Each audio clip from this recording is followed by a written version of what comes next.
Hi guys, I've been saying for some time that the impact that protests and tactical voting have in stopping Nigel Farage from getting into number 10 are extremely limited.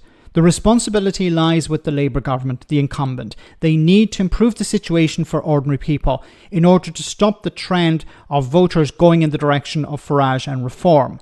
Now, Keir Starmer and Labour are extremely unpopular at the moment, and the betting market is pointing to Keir Starmer resigning or being removed in some way.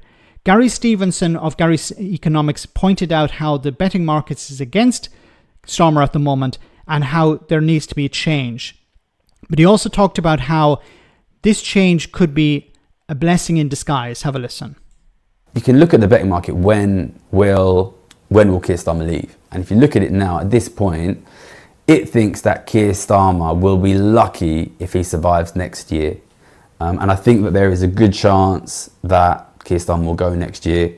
We don't know for sure it'll be next year. The betting market here reckons the chances of him surviving to the next election are about something like 16%, which is obviously very, very low. So we can't say for certain, but I think I'm pretty confident. Keir Starmer will go, Keir Starmer will be replaced, and there'll be a new leader. Now this, and again, I've said it for even since before Labour came in that this is what would happen. This is a massive opportunity for us because there will be a new Labour leader, probably next year. We don't know exactly when. And when that leader comes in, he or she will have to come in with some kind of brand, some kind of message, some kind of story, right? They will have to say, I am Mr. or Mrs. X. I stand for Y. My plan for the future of this country is Z. And in particular, because the economy continues to worsen, they will have to have a very clear vision and a very clear picture on what they were going to do for the economy. And when they come in, they will have to look around at all the different ideas about how we should manage the economy, and they will have to pick one, and they say, this is going to be the brand which identifies me. This is the kind of economic leader I am. This is the kind of economic future I want for the country. And this is going to be a massive, massive opportunity for me, for us, for this channel, because I think personally, if you are a new Labour leader coming in now and you want to win the election, the best economic strategy for you to pick is wealth taxes, is inequality, because really this is the simple question is, what the else is there? I don't think you can go running on what Labour and what Keir Starmer have been running on up till now, which is just, we are really sensible. We're going to try and sensible our way out of this. We're going to try and grow our way out of this. Because it's really clear that that is the existing status quo. That's what governments have tried to do for 20 years. It hasn't worked. It's not working. It's not working for Keir Starmer. So they have to do something new. We have to basically position ourselves that when the new Labour leader comes in, they look around the world of economic ideas and they say the one that is going to win us the next election is inequality, is wealth taxes, is that stuff supported by Gary's Economics and Gabriel Zuckman and patriotic millionaires. We have to be that voice. It's a massive opportunity for us.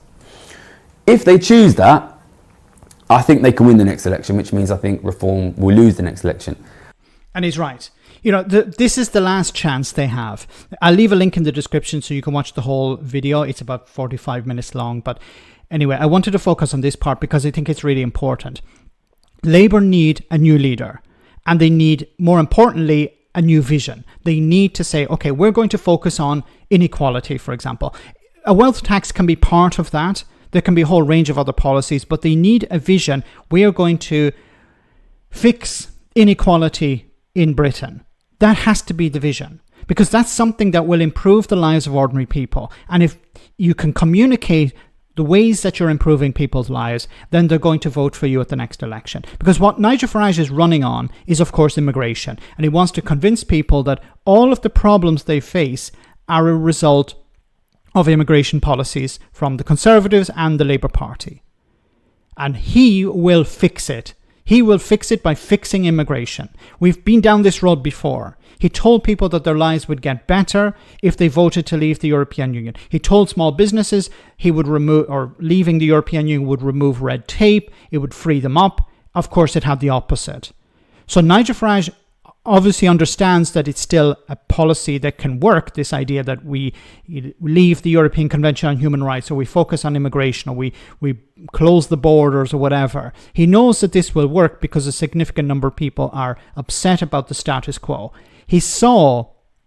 I believe he saw the impact austerity was having, and he tapped into that anger. People saw their public services being crushed. They saw unemployment rising. They saw the lack of ability for people to access housing, the lack of opportunities for young people. And of course, back in 2015 and 2016, when the referendum took place, he was able to blame the European Union for all of that. And the response was pretty poor from the other side.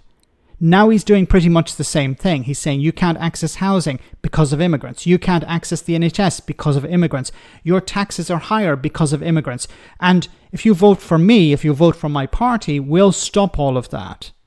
Now, Labour can't run against that. They can't run on the issue of immigration in the same way as the Tories tried and failed. So you need a new vision. The vision has to be something around equality.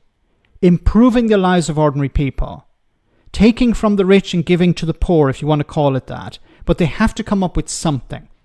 I think a new leader would be a shot in the arm for Labour. But once again, there's no point having a change of hats. You need to have a new policy as well. You need to have a vision.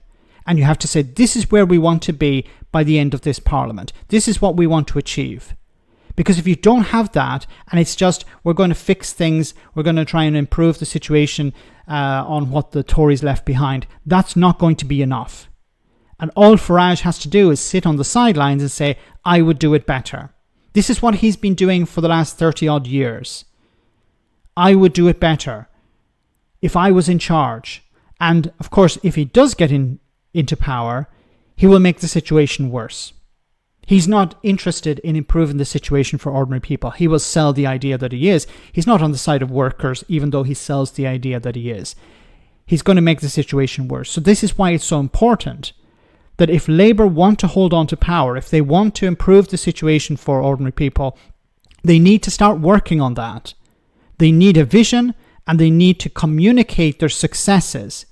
Instead of focusing on immigration, putting out videos about people being arrested and being loaded into vans and stuff like that, that needs to go. That approach needs to end. If it requires sacking Morgan McSweeney, do that. Because if you stick with the broken model, you're going to fail. And this is going to result in maybe a massive majority for reform. Because so many people will feel left behind.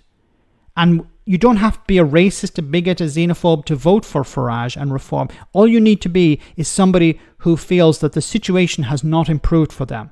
Feel that they're not partaking in society. If there is prosperity, that they're not seeing it themselves. These people will vote for Reform. We've been down this road before.